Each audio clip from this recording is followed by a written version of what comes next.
Está por comenzar Dosis Filosóficas. Sintoniza el 1180 de amplitud modulada.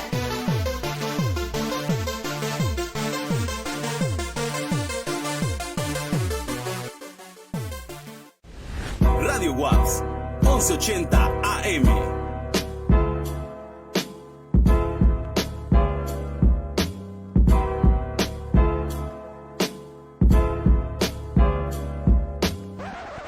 Buenas tardes, bienvenidos a un programa más de Dosis Filosóficas. El tema de hoy es lucha social y filosofía. Es un gusto estar de nuevo aquí. Mi nombre es Ana Paula. Mi nombre es José León, que sea bienvenido y bienvenida. Muchas gracias por sintonizarnos. Y como ya dijo Paula, es luchas sociales. Es que como ya tenemos pensado el programa, ya tenemos varios conceptos como bien asentados, se me está confundiendo todo. Adelante. Muy buenas tardes a todos. Yo estoy muy contenta de estar aquí con ustedes. El día de hoy no nos pudo acompañar la profesora Areli, pero le mandamos muchos saludos. Y como ya dijeron mis compañeros, el tema del día de hoy es luchas sociales y filosofía. Y pues empezamos. Viendo el inicio del programa, con luchas sociales nos podemos referir a varios conceptos. Puede ser entre movimiento social y revolución social. Yo traigo un concepto que yo misma escribí sobre movimiento social a partir de todo lo que he leído, porque el concepto en sí unívoco de movimiento social no hay. Entonces tengo que el movimiento social es un conjunto de personas que forman un grupo colectivo con una causa en común, con el propósito de hacer un cambio en las estructuras políticas, sociales y económicas, principalmente en contra de aquellos que se encuentran en la cima de la jerarquización del poder y la autoridad. Bien, el concepto de movimiento social surgió en el siglo XIX con el movimiento obrero y es pues muy relacionado entre sí, pues el movimiento obrero y los movimientos sociales entre sí, pero después del movimiento pues obrero empezaron a nacer otros tipos de movimientos sociales, que lo más populares hoy en día es el movimiento feminista, el movimiento ecológico, el movimiento LGTB+, y el movimiento estudiantil. Hay muchos movimientos, todos los movimientos tienen algo en común, que es la voluntad de transformar en la sociedad. Todos de ellos notan algo que está mal en la sociedad, algo, notan desigualdad, notan opresión, notan algo que está mal, y si existe un movimiento social, es síntoma directo de que algo no está bien en la sociedad. Entonces, si existe un movimiento como el feminista, significa que porque hay algo mal que hay que pues hacer un cambio, que hay que hacer un movimiento para poder visualizar. Si hay un movimiento como el movimiento ecologista, es que algo está yendo mal en el medio ambiente, algo estamos haciendo mal nosotros, y así con todos los movimientos sociales. Y siempre que haya situaciones de opresión, de desigualdad, de todo ese tipo de asuntos, de diferencias de clases sociales, todo lo que significa oprimir a alguien, va a haber un tipo de movilización, porque el hombre siempre ha estado en constante movimiento y no puede sujetarse pues a la lógica de los que están en la cima del poder. Eso es ser tratado como un simple objeto. A mí me gusta usar un concepto que se llama el hombre dinámico, que lo usa Agnes Heller en su libro del hombre del renacimiento. El hombre con hombre dinámico quiere decir pues el hombre que está en constante movimiento, el hombre que está cambiando realidad, el hombre que está transformando su vida social, política y económica y no se queda con lo establecido. Ella lo usa en el contexto de la Edad Media, del cambio de la Edad Media al Renacimiento, el cómo en la Edad Media había ya un orden muy establecido, muy marcado, había como un orden natural de las cosas, que, como así decirlo. En la Edad Media pues el orden político era el feudalismo. El feudalismo trata de que hay feudales que le prestan sus tierras a los siervos y ellos las trabajan y de ahí tienen protección y tienen alimento, pero todo lo producido y las tierras no le pertenecen a ellos, sino que pues del feudal. Entonces ahí todo estaba muy marcado y eran pues tierras autosustentables, y en sí en ese entonces no había algo así como llamado movimiento social o revolución, porque como bien dije, el concepto en sí pues nació en el siglo XIX. Lo que había eran revueltas comunales y todo eso, pero a lo que quiero llegar es que de ahí surgió una clase específica, que es la de los mercantiles, la de los comerciantes, que pues que empezaron a hacer viajes a otros lados a tener mercancía, entonces se emanciparon de todo esto del feudalismo.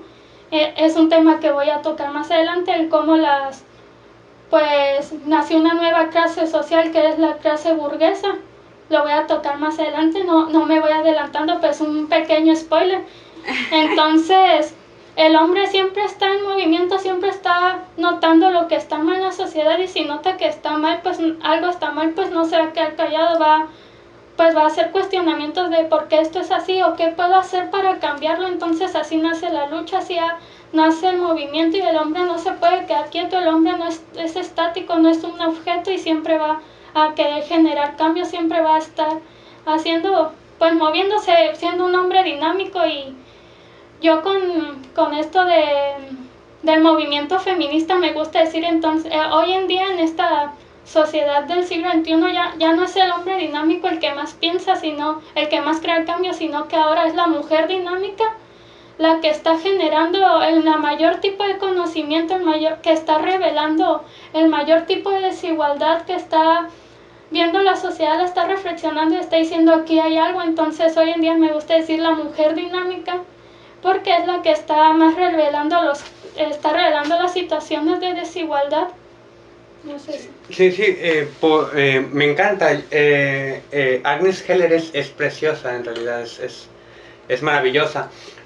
Por lo que dices, movimiento social ya es un asunto público. Ya no, o sea, el concepto de hombre dinámico puede funcionar en un aspecto privado, individual, privado. Pero cuando decimos un movimiento social, no pensamos en una persona sino pensamos en un cúmulo de personas, o sea, un mínimo, no vamos a entrar en problemas de cuánto es un montón, es un problema viejo y difícil, pero existe un conjunto de personas que tienen una dirección, quizás no fines, pero sí una dirección, porque se están moviendo hacia algún lugar. Están dirigiéndose de un punto de partida hacia y están moviendo. Puede que no tengan un fin tan claro, puede que sea borroso el fin, pero que hay un fin, hay una intención. También por lo que dices, hay una oposición. El movimiento social nace para oponerse a otra fuerza. Bueno, yo traigo, o sea, muy relacionado con lo que dices justamente, una pequeña clasificación para tener un mapa de diferentes... Y tiene relación con los fines, diferentes movimientos sociales. Esta pequeña clasificación muy sucinta es de Gilberto Valadez Gutiérrez. Es un trabajo que se llama América Latina, construyendo lo común de las luchas y resistencias. Y la clasificación se las voy a decir muy rápida y me voy a permitir leer. Primero están los movimientos reivindicativos o redistributivos, que tienen que ver con una injusticia, por ejemplo, material. Entonces tiene que haber una forma de equilibrar la materia, que se nos devuelva lo que es nuestro, por ejemplo. Como los sindicatos. Sindicatos, campesinos, indígenas, para generar reformas, para que haya una equidad social. No una igualdad, sino una equidad, que haya correspondencia. El siguiente es movimiento por el reconocimiento, y que son identitarios. Puede ser indígena, puede ser el feminismo, o sea, cuestiones de género, defensa de la diversidad sexual. Luego, los movimientos contraculturales y juveniles, que es la oposición. O sea, si el reivindicativo es la oposición entre los que tienen más con los que tienen menos. Si es movimiento por el reconocimiento, son los que tienen están al centro de la identidad, de lo que se considera normal. O sea, por eso dicen de esta visión heteronormada. ¿Qué significa heteronormado?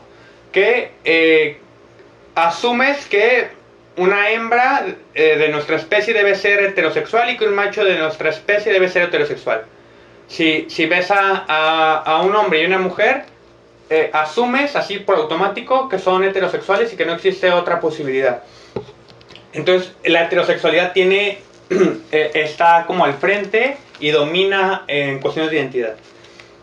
Y ahí está la oposición.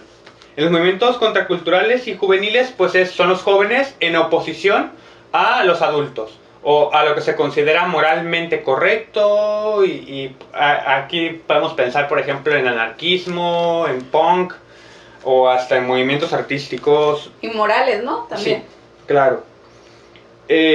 También Gilberto habla de eclesiástico y teológico, y habla específicamente de la teología de la liberación, que es una corriente de la filosofía, es todo un movimiento político que no vamos a profundizar en él. Movimientos ambientalistas, creo que se dice por sí mismo qué es, y movimientos en defensa de la cultura y la comunicación alternativa. Siempre en todos ellos, como decía Paula, hay una oposición entre mínimo entre dos fuerzas. Alguien que tiene el poder que ejerce el poder, o que ejerce ocupa mucho espacio en nuestras mentes o en el aspecto público, y alguien que se opone y que quiere que las cosas cambien. Esa es la pequeña clasificación de los movimientos.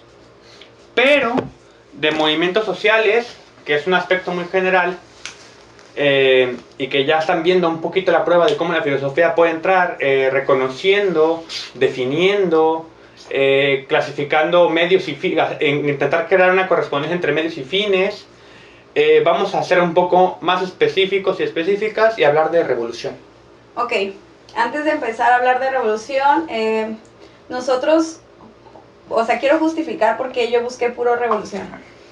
Nosotros, cuando pensamos en los programas, en los próximos programas de la temporada, pues es el mes de septiembre, y la semana pasada pues se acaba de festejar el 15 de septiembre, entonces por eso fue que yo me quedé con revolución. Y además ese programa se va a transmitir hasta la próxima semana. Por eso lo digo, la semana pasada. Ah. Pero bueno, antes de entrar en revolución, con esta definición que dio Ana Paula del movimiento social, me hizo recordar que yo leí que también el concepto de guerra no tiene un concepto unívoco, y no se sabe todavía, en qué momento se empezó a usar, porque leí que la guerra, que tiene que ver con movimientos sociales, revolución, violencia, bla, bla, bla, pues es igual de vieja que la historia de la humanidad. Entonces, desde siempre han existido entre tribus, pueblos, guerras entre sí. Y nada más eso quería decir porque me acordé. Está perfecto. Leí una parte de un ensayo de Hannah Arendt, que es un ensayo inédito, salió se publicó hasta el 2008, y yo solamente encontré una parte de este ensayo, que se llama Condiciones y significado de la revolución. Entonces, Hannah Arendt nos dice que tanto el concepto de guerra como el de revolución son, muchas personas lo entienden de manera muy general, y no sabemos pues etimológicamente su significado, y dice que se usó hasta 1660, que era en la época de reyes, monarquía y bla bla bla, y se utilizó porque significaba revolución el regreso a un orden predeterminado, el retorno. Eso significó en un principio la palabra revolución, que si lo comparamos con la actualidad, nada tiene que ver. Un regresar. Sí, es un retorno, pero a la monarquía, pues exclusivamente a la monarquía. Entonces, después de ciertas revoluciones que empezaron tiempos después, se empezaron a preguntar y tomaron conciencia, oye, esto no es una revolución, no es una revolución porque no queremos retornar a la monarquía, queremos otra cosa. Entonces empezaron a tomar conciencia de que era algo más, y fue Thomas Paine, no sé cómo se pronuncia. Él lo llamó contrarrevoluciones. Entonces, a partir de ahí empezó este significado de un cambio completamente radical, no es el retorno a lo predeterminado, no hay nada predeterminado, es algo nuevo. Y eso es lo que habla Hannah Arendt. Y también dice que la historia nos ha enseñado que las revoluciones, y esto lo vamos a comentar más adelante también, nunca han iniciado por las clases bajas, nunca han iniciado por los proletariados, no son obras de conspiraciones secretas, ni de, ¿cómo dice? De sociedades, ni de conspiraciones. Simplemente son resultado del interés de alguien más, pues. Un proletariado, dice ella, nunca inicia la revolución, sí la sigue, pero no la inicia él. Y además dice que una revolución no es causa, es es consecuencia una revolución de un mal orden político. Entonces, una revolución nunca es causa. Sé que tú también traías una definición de revolución. Sí, en realidad es muy general y se acerca, o sea, es excelente que tú hayas hablado de la definición primera o la idea primera que tenía la palabra revolución. La mía es más contemporánea, o sea, más cercana a la que entendemos ahora. El libro se llama Carácter y estructura social, la psicología de las instituciones sociales. Está escrito por Hans Gerd y Charles Wright Mills y da una definición como muy general de revolución, aunque se queda muy amplio, no es específico, y dice: una revolución puede ser definida genéricamente como un vuelco cualitativo, o sea, de cualidad, no de cantidad, sino de cómo es, de los órdenes institucionales, así. Hay un sistema, una ordenación de cosas e instituciones que ya no se les considera, o se les derroca, o se les cambia, se les sustituye, o sea, pasa algo ahí. O sea, eso es todo en realidad. Es una definición muy general que puede incluir muchas cosas. Ajá. Bueno, nada más quiero decir el nombre del ensayo por si alguien lo quiere leer. El de Hannah Arendt es La libertad de seres. Ahí es donde van a encontrar ese apartado. La libertad de seres. Ajá, de revolución. O sea, a pesar de que este no es como mi tema, yo disfruté mucho las lecturas que hice y me encanta encontrar críticas a filósofos. O sea, creo que es algo que muy poco encuentras. O sea, puedes encontrar interpretaciones que se le hacen a Platón, otras que ni te imaginas, pues, o sea, cómo las sacan. Puedes encontrar muchas cosas, pues el concepto de verdad de Nietzsche, o sea, cosas así, pero casi nunca hay críticas, pues, y yo encontré un trabajo que era una crítica al concepto de revolución y violencia de Marcuse, y me gustó mucho, a pesar de que les digo, este es un tema, pues, ajeno a mí. Y de hecho está muy ligado la idea de violencia. Sí, ajá. Es un ensayo que encontré que se llama se llama Ética, Violencia y Revolución en Marcuse. Este lo hizo el doctor Miguel Ángel Polo Santillán en el 2012. Entonces, ¿qué es lo que hace él? Hace una crítica a la definición de Marcuse de revolución, en el que incluyen obviamente violencia, y dice, ¿hay una violencia justa? ¿El empobrecimiento justifica la violencia? Entonces, así empieza él, pues, o sea, se justifica la violencia de alguna forma, porque Marcuse lo que dice es eso, o sea, la violencia es necesaria en una revolución, y dicen que porque el fin del Estado, pues, es la libertad y la dicha de la comunidad. Entonces Santillán dice, a ver, seguro que el fin de todos los estados es la libertad y la dicha de sus pobladores, ¿o seguro? Y dice, no, para empezar eso no es, o sea, entonces ahí ya vamos mal. Y dice dice Santillán que hay que empezar a tener una conciencia crítica y dejar de desnaturalizar justificaciones como el uso de la violencia todo el tiempo, todo el tiempo. Y si quieren les voy a leer la definición que tiene Marcuse de revolución. Ah, ok. Dice, por revolución entiendo yo el derrocamiento de un gobierno y de una constitución legalmente establecidos por una clase o un movimiento cuyos fines es cambiar la estructura social y la estructura política. Entonces, pues les digo, Santillán no está de acuerdo con este concepto. O sea, no es que esté mal de todo, simplemente no está terminado para él. Y dice que una revolución implica un cambio radical, completamente. Y yo, por ejemplo, pensé, yo ya les he comentado, no sé si ustedes la conozcan, una película que se llama El Expreso del Miedo. Sale este actor Chris Evans, el de Capitán América. Entonces, trata de que había demasiado calentamiento global, entonces lo que hacen es que avientan unas máquinas al espacio para que enfríe la Tierra y se les pasa la mano, entonces se congela todo el mundo y solamente hay un tren que gira todo el tiempo por 17 años sobre la Tierra y pues es clases sociales. Hasta atrás viven miles de personas que no comen comida, en 17 años no volvieron a probar comida, no se volvieron a bañar, no vieron la luz del sol, y están otras personas, pues las clases sociales. Entonces, dentro de esa película hay una revolución. Entonces, se atacan al líder, quieren llegar hasta la cabeza y lo llegan. Pero cuando llegan los de hasta atrás, hasta enfrente, lo que quieren es que una persona de atrás dirija. Entonces es esta idea que yo ya les comentaba. O sea, una revolución no, dice ese Santillán, no es una revolución si lo que va a hacer es regresar a lo mismo. De hecho, me hiciste recordar algo de carácter y estructura social. Ajá. Que dicen los sociólogos que la revolución es un movimiento rápido, exceptuando, dice, la idea que tenemos de revolución industrial, que es un proceso más lento, pero que la revolución tiende a ser rápida, o sea, es un movimiento que no puede aplazarse mucho en realidad. Ok. Bueno, pues lo que dice Santillán es que una revolución necesita tener un fin.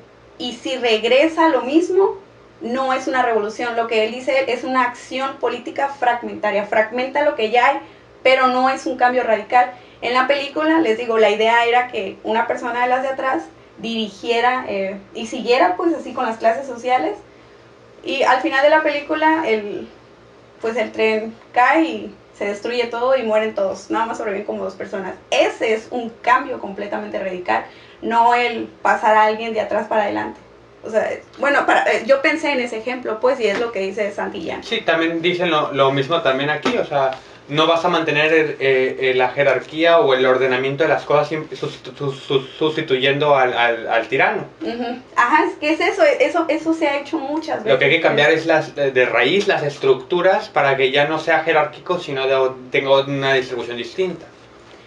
Y otra cosa de la que habla Santillán sobre Marcuse es la idea de violencia. Muchas veces hemos escuchado el fin justifica los medios. O esta idea que tiene Marx, que Marx dijo pues que los opresores nunca iban a desistir voluntariamente, entonces tenías que reaccionar con violencia porque ellos simplemente no iban a ceder, y muchas corrientes han seguido esta idea pues de el fin justifica los medios, no hay revolución sin violencia. Y dice Santillán, no se supone que, esto lo dice Santillán, no lo digo yo, lo dice él. O sea, no se supone que una revolución es, o sea, algo completamente radical y diferente. Entonces dice que en el ámbito ético, o sea, no sería contradictorio luchar violencia contra más violencia, que genera más violencia. Y dice él que está comprobado pues que la violencia genera más violencia. Entonces, lo que dice él que sería una buena revolución, sería una revolución con base en no violencia. Y mencionan Gandhi, creo, algo así. O sea, con esta idea del hombre que se sabe templar y que puede hablar con otra persona sin necesidad de que le ganen las emociones, o sea, que sabe autocontrolarse, pues. Y de esto es lo que dice Santillán, que debería ser una revolución. Pero habría que definir violencia también, porque Gandhi lo que hacía era huelgas de hambre. No sé no sé si puede considerarse violento contra sí mismo, o sea, hay que definir violencia. Porque yo pienso, por ejemplo, en ese caso, en el primer bonzo. Uh-huh. El primer bonzo, que es un bonzo, es un budista que para protestar lo que hizo fue ponerse en medio de la plaza pública y prenderse fuego y no moverse. No gritar y ponerse a revolcar, no, pacífico, o sea, practicó toda su vida para echarse gasolina, prenderse fuego y quedarse apacible. ¿Y lo logró? Sí. Extraordinario.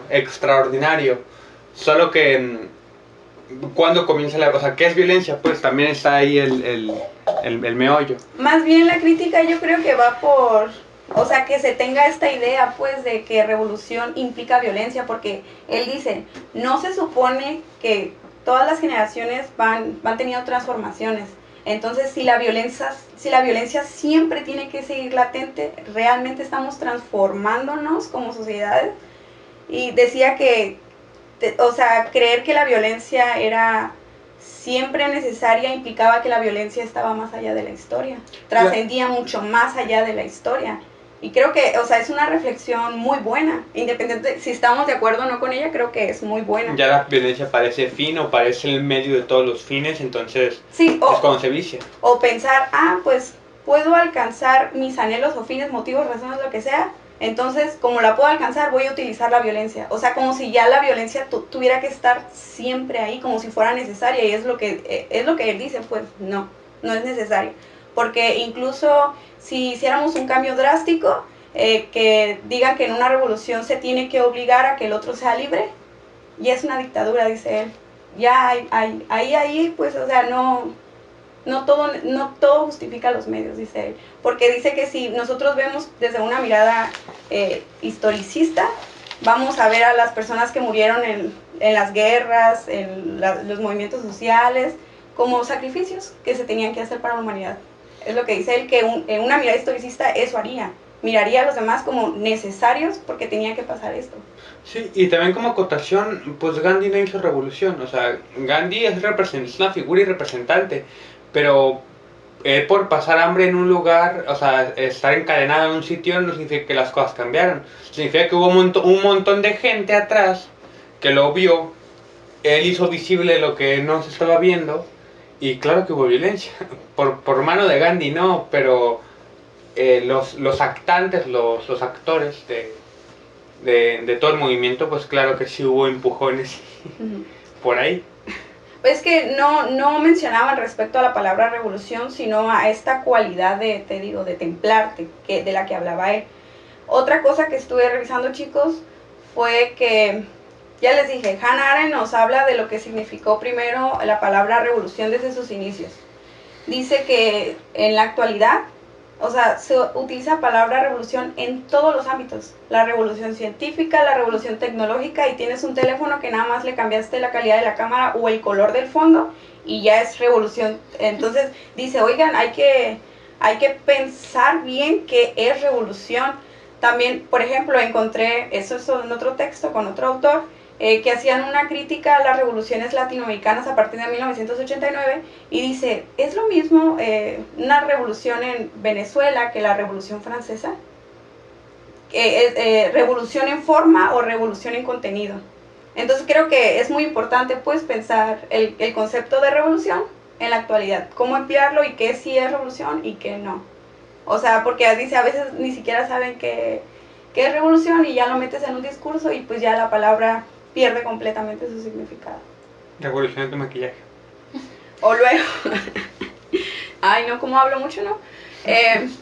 También vi, eso sí lo vi con Santillán, que a veces hay revoluciones que no son revoluciones, o sea, esas acciones paramilitares. A veces tú piensas que estás siguiendo una revolución, que estás siendo parte de un movimiento, el movimiento feminista, lo que tú quieras. Pero en realidad, como le dije, se supone que el proletariado no inicia una revolución y a veces esa revolución son ideologías, según la definición de Luis Villoro, que dijo la profesora Areli en el programa pasado, que ideologías pues son los intereses de un grupo minorista y que hacen pasar por el bien común. A ver. ¿Ustedes traen preparado eso? Sí. Les sugiero, por el bien del programa y por mí, que yo estoy con ustedes, que empiecen en forma. La revolución no la empieza el proletariado, dices. Sí. Tú traes específicamente la idea de la revolución la empieza el burgués, o sea, es la misma idea, ¿verdad? Lucha social. Adelante, la lucha social. Retomando el spoiler de hace rato, el cómo... No es un spoiler, es un a continuación. A continuación, sí. Es un adelanto. Después de los anuncios. Bueno, pues hay dos grandes luchas en la modernidad, el cual es la lucha de la secularización y la lucha de la clase obrera. La grande lucha de la secularización inicia desde el cómo se cambia el orden monárquico, el orden feudal de la Edad Media al orden capitalista, y esto lo inició la clase burguesa, que como ya lo había dicho, pues esta clase nació entre la Edad Media y el Renacimiento, que después de hacer viajes al extranjero y conseguir pues más materias de venta, pues comenzaron a emanciparse de sus comunidades y ya ser hombres libres que ya no eran parte del feudal. Entonces en toda la historia, en el contexto de la modernidad, pues ellos empezaron a tener pues más riquezas y los monarcas empezaron a depender más de ellos, a depender más de su dinero. Entonces les fueron otorgando pues más papeles dentro de los reinos, dentro de las comunidades. Entonces, si nos ubicamos en la gran revolución o la gran lucha que ellos hicieron, nos estaríamos ubicando en el siglo XVIII, en la Revolución Francesa, que fueron ellos los que iniciaron esta revuelta. Ellos se hallaban en el punto medio, no eran ni los dirigentes del poder, ni tampoco era la clase más oprimida, no eran obreros, no eran esclavos, no eran nada, sino que estaban en la clase media, que voy a dar más ejemplos de eso más adelante. Pero entonces los burgueses tenían más acceso a cosas como al conocimiento, a lo académico, y en ese entonces el conocimiento está muy reservado a lo académico, está muy reservado a los que estaban en la cima del poder, y de hecho muchos filósofos pues creaban sus teorías filosóficas o sus tratados filosóficos a partir de lo que el monarca o el rey les dictaba, o estaban muy subordinados a ellos, como varias cosas en ese entonces estaban muy subordinados pues al poder político y al poder religioso, como el arte, el conocimiento. Casi todo, ¿no? Sí, casi todo. Entonces, como está muy reservado el conocimiento, como a lo académico, surgieron como dos grandes que van a dar los indicios de la Revolución Francesa, los cuales son Voltaire y Diderot, si es que así se pronuncia, nunca he sabido, pero así le digo yo. Pues no somos francófonos, así que Diderot y Voltaire está bien. No, Diderot y D'Alembert, perdón, sí dije Voltaire. Diderot y D'Alembert, que fueron los que hicieron la enciclopedia, que la enciclopedia reunía varios conocimientos de la época, y entonces en esa enciclopedia participaban grandes filósofos teóricos políticos que eran Montesquieu, Rousseau, y también participó Voltaire, que tenía pues varias ideas en contra de la iglesia, no del cristianismo en sí, sino de la iglesia, y cómo infringían su poder en forma algo injusta. Entonces busquen su vida, porque hay una cuestión con su muerte muy interesante con la iglesia, con Voltaire específicamente. Se escribe Voltaire. Hay una cuestión con la iglesia muy, solo como acotación, hay una historia ahí que no deberían perderse, es muy interesante. Bueno, y lo innovador de esta enciclopedia es que esto ya no estaba guardado ni a lo político, ni a lo religioso, ni a los académicos. Si esta fue hecha para que se abriera al público, y la mayoría que participaba en ellos eran de la clase burguesa. Entonces, al abrirse al público, pues la filosofía ya no estaba reservado, como ya dije, a lo académico. Se podía filosofar en las cafeterías, se podía filosofar en las calles. Entonces, ya al revelarles todas estas teorías o todos estos esquemas políticos que iban en contra o que establecían otras formas de gobierno, que resaltaban los errores o las desigualdades de la forma de gobierno monárquico de Francia de ese entonces, del siglo XVIII, pues las personas que comenzaron a leer eso estaban como wow, puede hacer cambio. El cambio lo empezó los burgueses. Wow. Se les abrió el mundo. Entonces, ya al tener ese conocimiento y que se habló al público, es como, entonces esta forma en la que estamos llevando el gobierno puede que no sea el correcto, porque pues todo está subordinado y todo está hecho a partir de los que están en el centro del poder, y nosotros, los que están en las clases más bajas, como la clase media, la clase baja, que es la más oprimida de todas, pues solo estamos siendo objetos de la clase alta. Entonces los que iniciaron con la Revolución Francesa pues fueron los burgueses. Entonces los burgueses defendían la libertad, defendían la propiedad privada y defendían al pueblo, y ellos fueron los que hicieron el revuelto y que iniciaron con la Revolución Francesa, y ahí ya mucha historia de por medio, pues que no voy a contar porque esto no es un programa de la Revolución Francesa. Pero tenían conocimientos y principios teóricos filosóficos. Pues ella me hizo acordarme, por ejemplo, de John Locke. Locke. Locke. Supone que él es el padre, considerado el padre del liberalismo, ¿no? Sí. Entonces esta idea de que defendía la tierra es de quien la trabaja, esa idea de la propiedad privada, que, o sea, uno puede decir, wow, o sea, sí es cierto, no, el poder no es de la iglesia, o sea, es mío, ¿por qué me lo vas a quitar?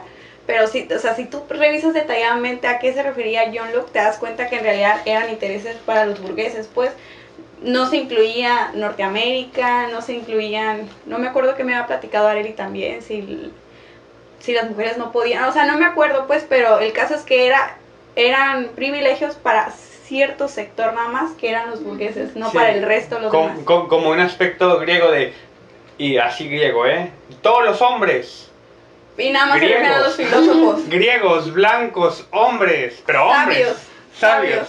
Todos hombres atenienses. Y, o sea, con la idea esta de John Locke, o sea, mucha gente pues empezó así, sí es cierto. Pero inicia, por eso yo decía, pues, o sea, una revolución, eso lo dice Hannah Arendt, no inicia desde el proletariado, sino desde alguien más. Es ahí cuando se empiezan a sumar, no, pues sí, después el proletario, luego las mujeres, luego los ancianos, luego los esclavos, pero siempre empieza de un lugar con unas ciertas intenciones y es cuando los demás dicen, yo también. Yo también puedo. Sí. Pero la filosofía entra en los movimientos sociales de varias maneras. Desde el estudio de los elementos que influyen en un movimiento social. Por ejemplo, hay contemporáneamente muchos teóricos del poder, por ejemplo. Reflexionan sobre qué es el poder. Si el poder es, o el poder se ejerce, o el poder, qué pasa con el poder. O ideas como libertad, o el bien común, por ejemplo. El bien común es una idea filosófica, o por lo menos se ha tratado mucho en filosofía. Libertad, igualdad y fraternidad, ¿cómo es? ¿Sí? O sea, ¿qué hace la filosofía? Pues puede hacer muchas cosas. Puede estudiar hechos que ya sucedieron. Y yo pienso, por ejemplo, que también querías hablar de ello, hasta donde entiendo, del proceso ideológico de revolución e independencia de Luis Villoro. Sí, pero ya iba, ya casi llegaba.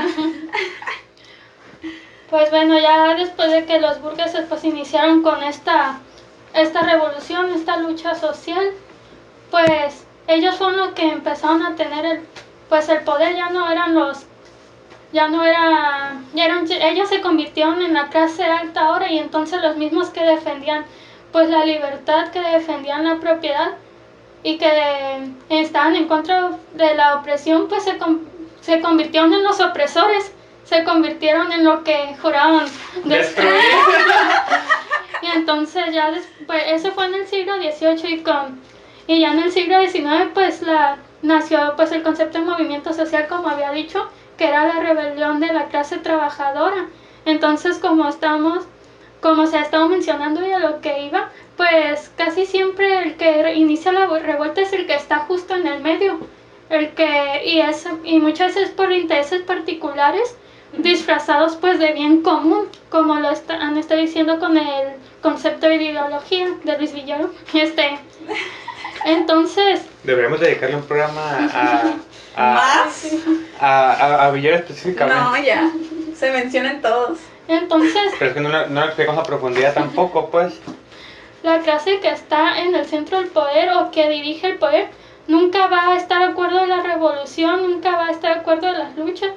Entonces, pues la lucha la tiene que iniciar alguien más, y los que están en la clase más baja tampoco están en situaciones en darse cuenta o sí se dan cuenta, pero muchas veces no están en posición de rebelarse, o en posición de pensar en una revolución, o en pensar en una lucha. Entonces los que están en la clase media, como en el caso que acabo de explicar, fueron los burgueses, pues entonces van a ser los que van a empezar la revuelta. Y aquí es donde voy a traer un ejemplo del proceso ideológico de revolución de independencia de Luis Villoro. Ahí hay un ejemplo muy marcado de esto que acabo de decir. había pues mucha jerarquización en ese entonces, en donde era la Nueva España o en México. La clase media era la clase mestiza y los que estaban hasta arriba del poder eran los españoles que estaban en México, y la clase baja eran los esclavos, eran los indígenas. Entonces, Bueno, solo como acotación están los peninsulares, que son europeos, que nacieron en Europa y se fueron a la Nueva España. De ahí, bueno, Los criollos. de ahí los criollos, que son de padres europeos pero que nacieron en México, bueno, en Nueva España, y así mestizos, y así vamos ascendiendo. nomás quería dividirlo en 3 Ah, para no extenderme más y que esté más marcado el orden de arriba, abajo, medio. ok. Y así, bueno, entonces la clase mestiza no podía ser dueño de los medios de producción o de la propiedad privada o tener cargos políticos, sino que ellos nomás se le podía acceder pues a lo eclesiástico y a lo académico. Entonces esa clase social de ese entonces se cultivaban en muchos conocimientos, el conocimiento filosófico, conocimiento eclesiástico, y entonces ellos fueron los que empezaron a visualizar pues estas situaciones que hubo desigualdad, que ese entonces fueron por las leyes borbónicas que se realizó pues, que inició el proceso de revolución de independencia.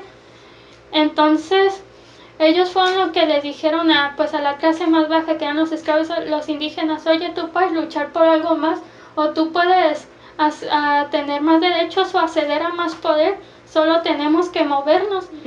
Entonces aquí me gustaría resaltar cómo es que está relacionado esto con la filosofía, las luchas sociales con la filosofía. Siempre he dicho que el deber del filósofo o la tarea del filósofo es la autorreflexión de los conceptos, de los valores, de la realidad y el mundo en sí. Entonces, cualquiera que se esté cuestionando el orden social o la realidad que está viviendo y trate de hacer algo, aunque no haga filosofía, aunque tenga ese tipo de reflexiones, que tengas un pensamiento filosófico. Entonces, la clase media, al armar a la clase baja, pues entonces creó una lucha social, inició una revolución. Yo pensaría que es que yo pienso, por ejemplo, siguiendo un poquito con Villoro, y hablando de cómo la filosofía habla se mete en problemas de movimientos sociales o momentos de revolución, cómo se puede hablar de tendencias y hablar de conceptos. Por ejemplo, ya lo dijimos, no vamos a extendernos mucho, pero por ejemplo, la idea de ideología en Villoro, que también es un concepto político y es un concepto de movimiento social, y cómo es escoger bien los medios y los fines, y cómo funcionan los medios y los fines, o sea, cómo funciona todo el entramado. Y revolución también es un concepto político y social. Sí, y también el valores también, o sea, igualdad, fraternidad. Libertad, igualdad y fraternidad. Sí, o sea, o por ejemplo, cómo influye una obra específica, y yo pienso en la Revolución Francesa y cómo cierto grupo que sabía leer se enaltece y enaltece a los demás, o sea, se hincha, revuelto de dinero, pero como algo tan honesto. Yo pensando específicamente en Rousseau, o sea, que escribió el Contrato Social, puede convertirse después en ideología según los términos de Luis Villoro. ¿Qué significa que que se vuelva ideológico algo que ya no sea crítico, que se obligue a hacer tal o cual cosa? Por ejemplo, y dice otra vez, regreso al carácter y estructura social, dice: durante la Revolución Francesa, todos los diputados del Parlamento revolucionario, de la Revolución Francesa obviamente, juran con su mano sobre el contrato social de Rousseau. Ahora Rousseau está sustituyendo el lugar que antiguamente o en ese momento se quiere cambiar el valor, ocupaba la Biblia. Pero es justamente lo que está pasando, como tú dijiste. No es que la estructura o el símbolo haya cambiado, simplemente cambió lo que estaba en el lugar. Siguen jurando ante un libro sagrado acríticamente y bajo palabra y bajo amenaza de guillotina. Dictadura. Sí, pero en vez de ser la Biblia, es el control social de Rousseau, pero es acrítico. Y que también ideología implica que se haga pasar porque va a ser el bien de todos y nada más beneficia a unos y no a la mayoría.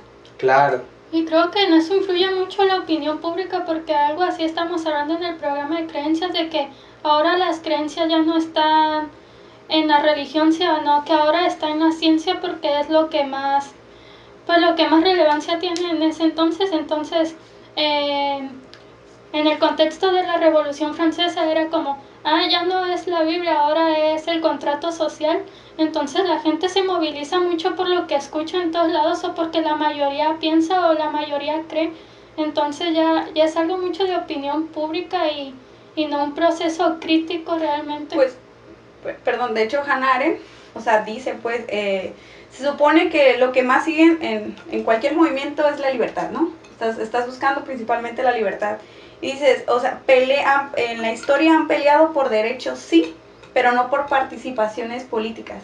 Entonces, nada cambia, no importa si tú quieres derecho, al final tú no vas a decidir, pues, qué se elige. O sea, puedes tener unos derechos, sí, pero no tienes participación, entonces sigue subordinado a lo que decían los demás. Es que hay algo que es de raíz. Estamos en una democracia, por lo menos en México ahora, representativa.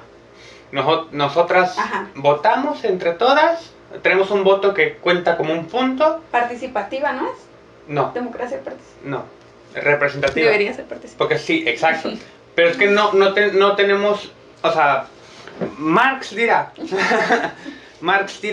y es algo que se relaciona mucho, que quien debe tomar la iniciativa es el propio oprimido, no el proletariado, diría Marx. Pero lo que pasa es eso, estamos tan acostumbrados y acostumbradas a delegar nuestras responsabilidades, porque también las condiciones materiales, o sea, no permiten otra cosa. O sea, por ejemplo, lo estoy volviendo un poquito enredoso, lo lamento.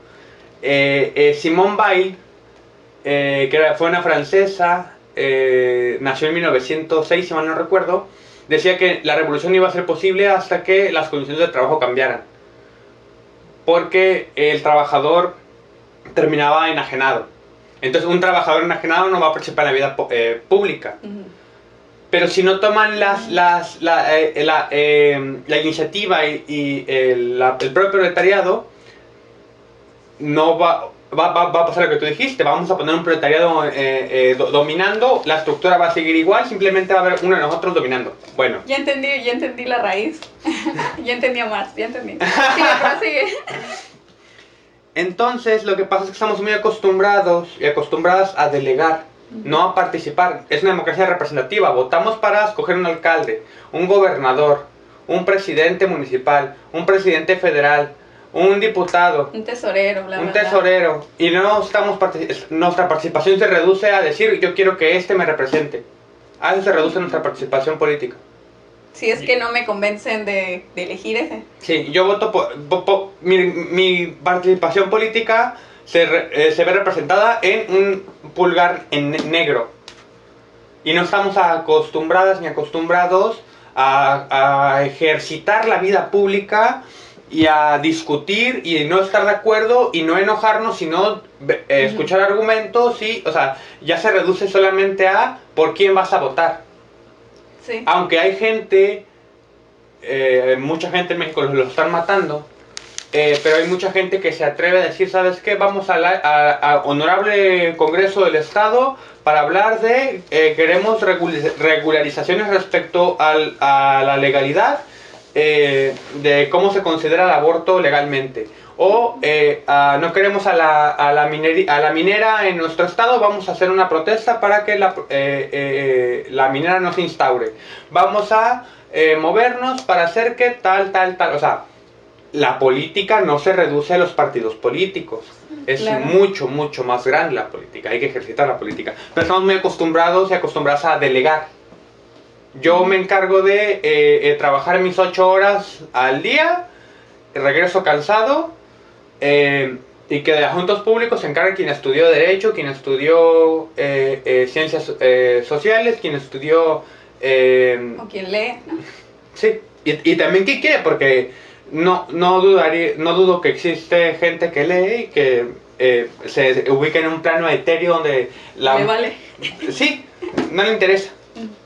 Bueno, yo acabo ahí. Pues, Paula. Nos quedan Me iba a despedir. unos minutitos en realidad, o sea, si quieren decir unas últimas palabras, y esto no es epitafio. Pues yo nada más quiero comentarles que, o sea, vimos muchas cosas, o sea, son programas cortitos, pero sí vimos muchas cosas, o sea, vimos desde movimientos sociales, vimos definiciones de revoluciones, vimos críticas, autores, o sea, creo que es muy importante la crítica, siempre lo he dicho. Desde el programa de necesidades me he quedado mucho con la crítica a todo, pues, como decía Paula también. Y es todo lo que voy a decir, hay que ser críticos en todo. Y es un trabajo de la filosofía, uno de los trabajos de la filosofía, ser críticos. ¿Sí? Pues bueno, muchas gracias compañeras, muchas gracias también a usted, querida audiencia, y pues nada, esto fue Dosis filosóficas. Hasta pronto, nos vemos la próxima semana. Bye. Bye. Radio WAPS 1180 AM.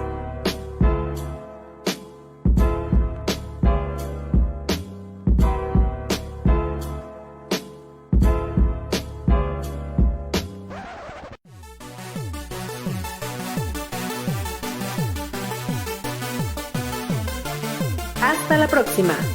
Esto fue Dosis Filosóficas. Gracias por sintonizar el 1180 de amplitud modulada.